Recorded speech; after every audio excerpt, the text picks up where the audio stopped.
Selamat bertemu kembali dalam diskusi kita. Judul diskusi kita saat ini adalah mengenai kerangka konsep.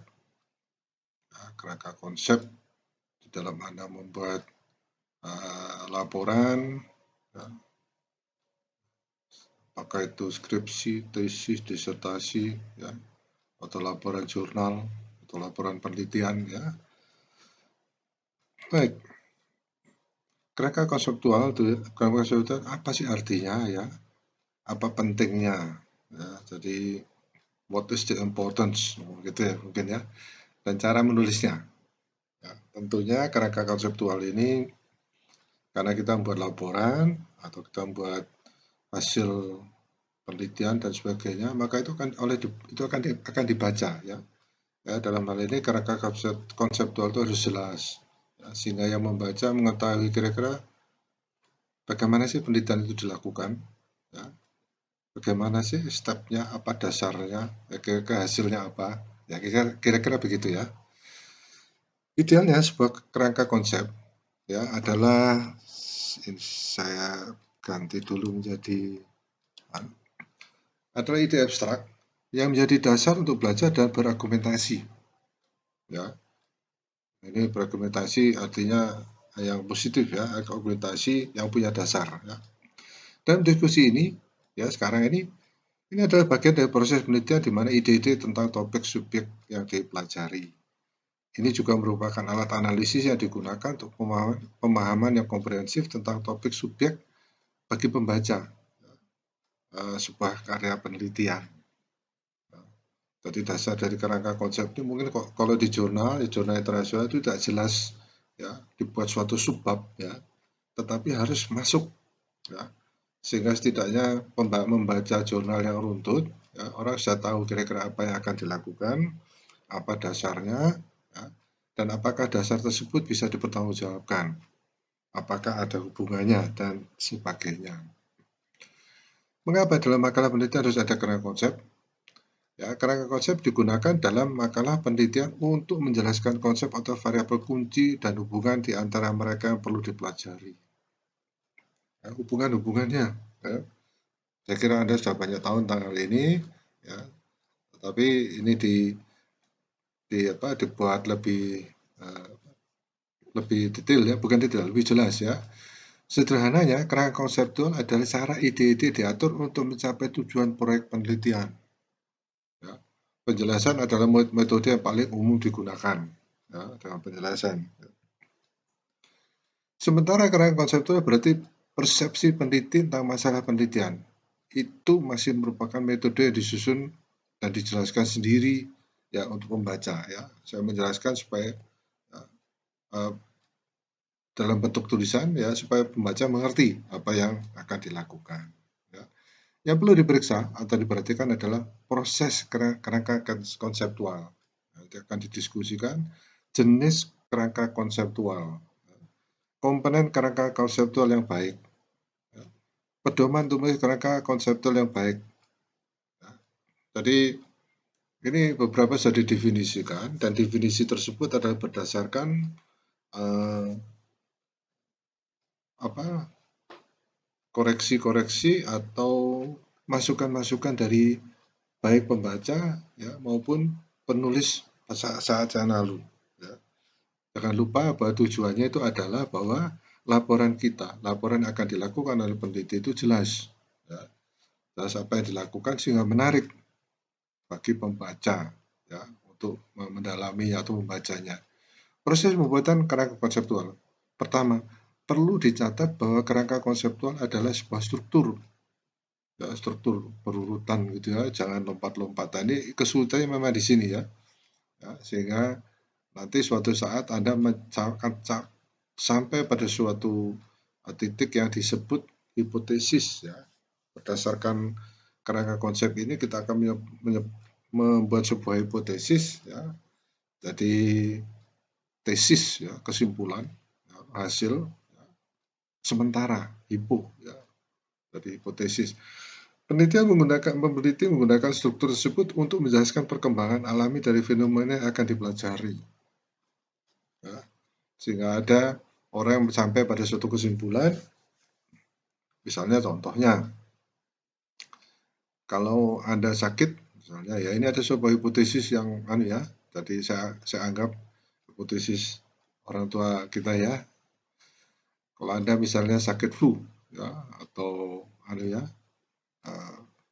kurang enak badan, makanlah makanan yang pedas-pedas. Oh, ini apa ini gitu ya. Terus Anda harus bisa menjelaskan mengapa kok seperti itu. Ya. Makan pedas menyebabkan misalnya kita mengejar karena pedas, ya kita mengejar untuk minum. Wah, minum air yang sebanyak-banyaknya, gitu ya. Kemudian tanpa sadar kita menghisap-hisap seperti itu ya. Ini contoh aja ya. Dengan mungkin kita karena flu ya, mungkin kekurangan cairan. Karena flu mungkin kekurangan oksigen ya. Nah ini agak asal-asalan ya. Sehingga dengan melakukan seperti itu ya, mungkin uh, bisa membantu kita ya mengurangi uh,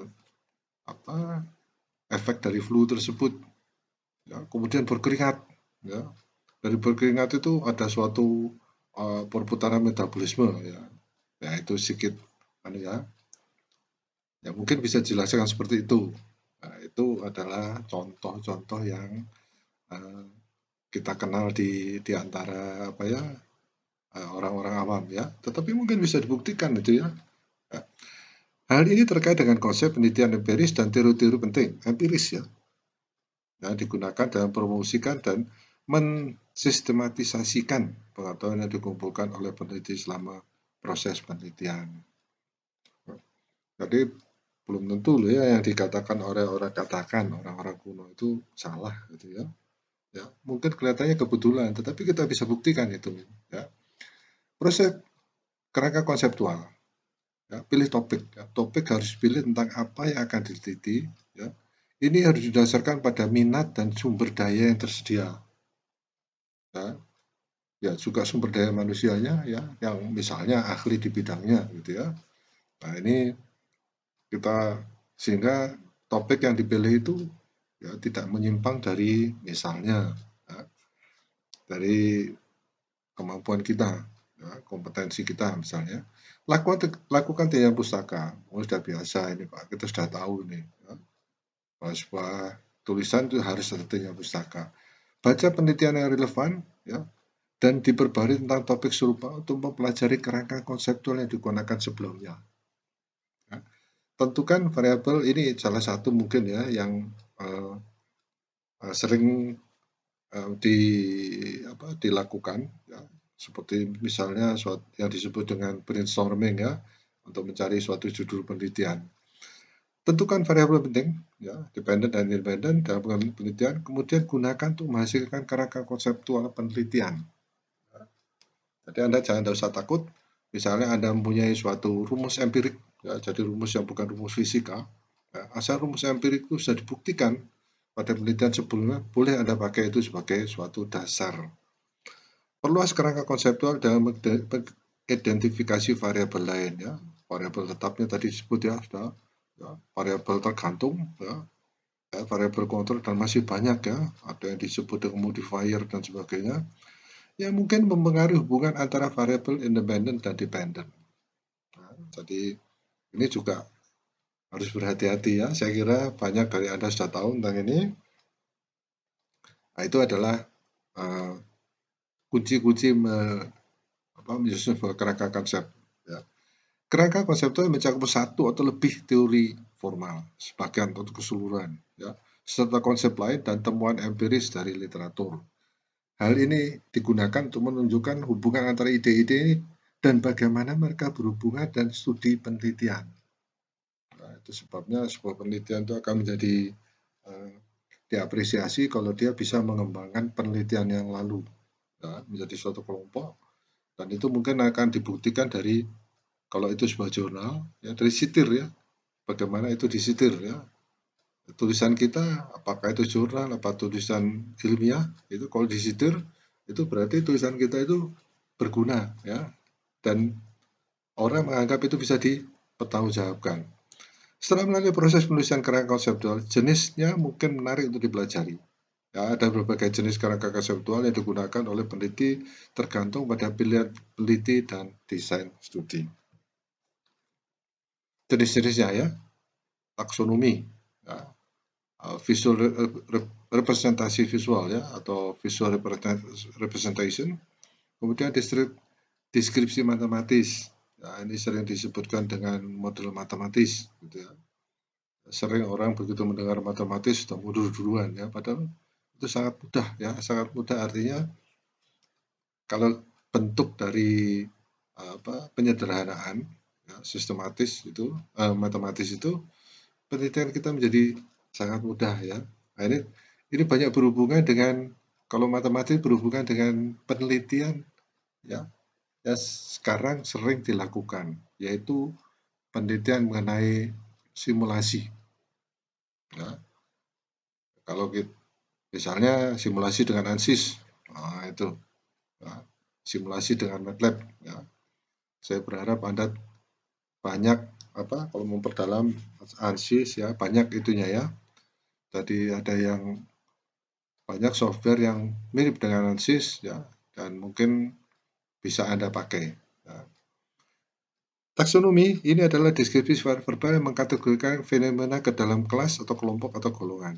Ya, hubungan terbukti karena item-item dalam kelas adalah sama. Tapi hubungan antar kelas lemah atau tidak ada sama sekali. Oh, nggak masalah, ini taksonomi gitu ya. Hati-hati memilihnya ya. Jenis kerangka konseptual ini tidak menunjukkan hubungan antar kelas. Boleh dipilih meskipun kelihatannya lemah ya, tergantung pada penelitian Anda. Batasan fenomena yang digambarkan mungkin sempit, tetapi seringkali lebih luas.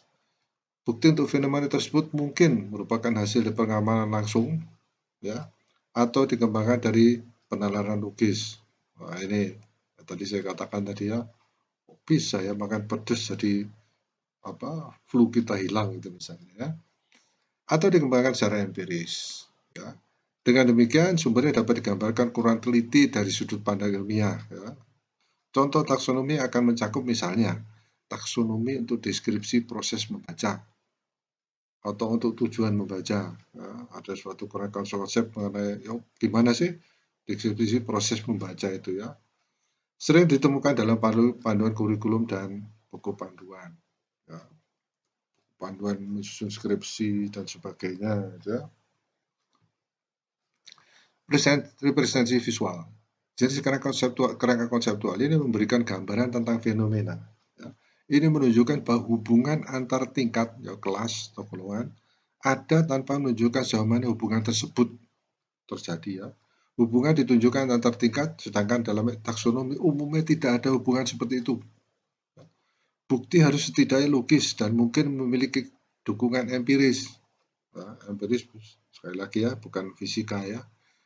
Itu mungkin berasal dari pendapat otoritas atau penelitian. Ya, sekali saya ingatkan kembali ya, empiris itu tetap harus ada ada acuannya ya. Jangan asal kita menyebutkan ya, tapi kalau tidak ya Anda bisa dituntut gitu ya. Ya, kalau kita melihat sekarang ya begitu banyak pendapat-pendapat yang hoax itu, nah, itu nggak punya dasar, itu bisa dituntut ya. Dari sudut pandang ilmiah, bukti mungkin harus akurat dan mungkin juga tidak. Deskripsi matematik. Ini ada jenis kerangka konseptual di mana fenomena dapat diekspresikan dalam beberapa jenis persamaan matematik, meskipun deskripsi verbal dan representasi visual juga dimungkinkan. Ya, verbal yang dimasukkan ini taksonomi ya. Nah, yang matematis ini sering dilakukan sekarang, ya, tapi harus akurat ya. Jadi betul-betul itu karena kondisi saat ini yang mungkin penelitian yang dilakukan di lab atau di lapangan itu sangat terbatas ya dengan kondisi saat sekarang ini ya. Jadi ini adalah suatu penelitian yang bisa dilakukan dengan Anda memakai komputer atau apakah itu laptop atau desktop dan sebagainya. Hubungan antara fenomena dikuantifikasi dengan bobot spesifik yang diberikan untuk masing-masing yang secara jelas membedakan jenis kerangka konseptual ini dari representasi visual ya, yang hanya menunjukkan bahwa ada hubungan tetapi bukan derajatnya. Ya, kalau di ANSYS di software simulasi itu sangat mudah kita memasukkan variabel-variabelnya, dan taksonomi yang mungkin tidak menunjukkan hubungan apapun antara kelas yang disajikan. Fenomena ini menunjukkan suatu lingkup yang sempit bagi pembaca, tapi pernyataan seperti masih bisa dikoreksi. Artinya, misalnya kita membandingkan antara yang model matematis ini dengan yang hasilnya, misalnya ya, kita sudah mau menuju masuk ke penelitiannya. Oh, beda ya. Nah, di sini bisa dikoreksi misalnya perangkat lunak, simulasinya ya. Jadi sifat bahannya diganti. Ya, misalkan materialnya misalkan mempunyai modulus elastisitas, ya, mungkin bisa diganti. Ya. Karena yang di lab modulus elastisitasnya itu tidak diuji, ya, sehingga mungkin ada perbedaan. Contohnya, pada tipe ini diperlukan bukti empiris dari penelitian. Tetapi, tadi ini pembandingan ya, tapi penjelasan logis mungkin tidak diperlukan karena kerangka kerja semacam ini mungkin hanya mewakili apa adanya, bukan mengapa. Deskripsi matematis cenderung sempit cukup cakupannya karena hanya bukti yang dapat dikumpul secara empiris. Nah, main di komputer, terus objek penelitiannya ya bendanya misalnya itu hanya dimasukkan sifat-sifatnya, tapi tidak terlihat kondisi yang sesungguhnya. Ya. Tidak ada batas khusus di antara ketiga jenis kakak itu, konsep tersebut. Deskripsi matematis dapat direpresentasikan secara visual atau secara verbal, taksonomi ya. Demikian juga representasi visual dapat dijelaskan secara verbal, ya, dan gambaran taksonomi dapat ditarik meskipun hubungan antara berbagai kelas tidak akan terlihat jelas. Ya, artinya mungkin merupakan suatu gabungan ya. Taksonomi atau representasi visual pada akhirnya bisa menjadi deskripsi matematis ya, jika bukti empiris yang sesuai dikumpulkan dan dianalisis. Seharusnya tidak diasumsikan bahwa satu jenis kerangka konseptual secara khusus lebih unggul dari yang lainnya. Ya. Jadi itu cara menyusun ada 3 macam, tapi ketiga-tiganya itu bisa mirip-mirip gitu ya, tergantung pada bentuk kerangka konsep kita. Jenis kerangka konseptual yang lanjutan, ini seperti hasilnya ya, itu meliputi hipotesis kerja. Ya, tadi saya katakan kesimpulan sementara. Ya. Misalnya penelitian eksplorasi, ya, atau eksplorasi ya, jadi penelitian eksplorasi ya, menggali informasi, kemudian muncul pertanyaan utama, ya, eksplorasi atau penelitian eksplorasi. Eksplorasi itu di lab, penelitian operasi itu bisa tidak di lab ya, seperti saya katakan tadi. Kategori deskriptif, ya, deskripsi atau penelitian deskriptif. Ya, ini umumnya kesimpulannya itu berupa himbauan ya, atau merupakan suatu masukan gitu ya.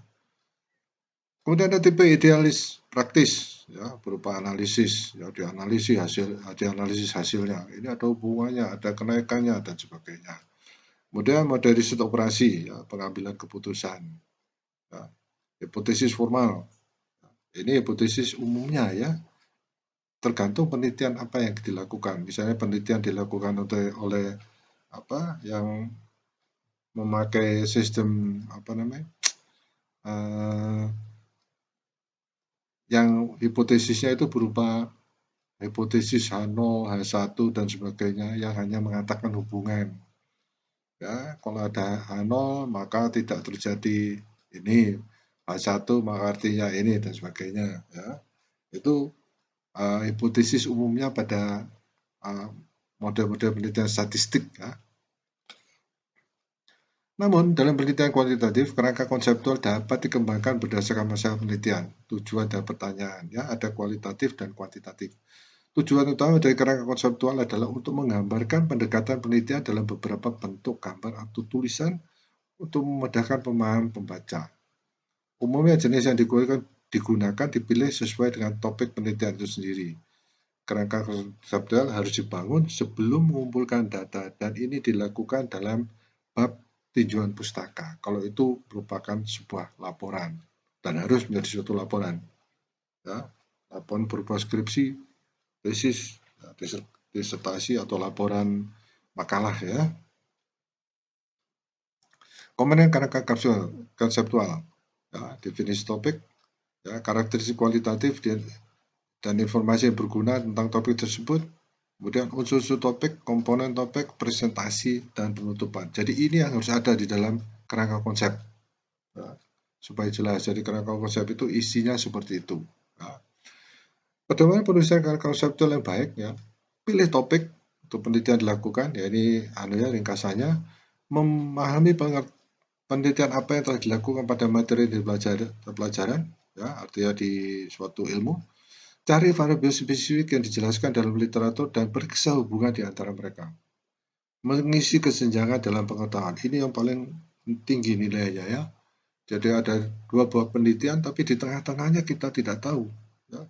Harus ada pengetahuan lagi. Nah, ini yang bisa diisi, khususnya mereka-mereka umumnya, ya, ingin menemukan sebuah teori, ya, istilahnya, ya, dalam hal ini misalnya disertasi.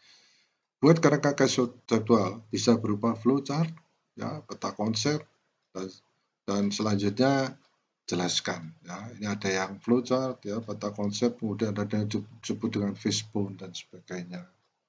Saya kira demikian.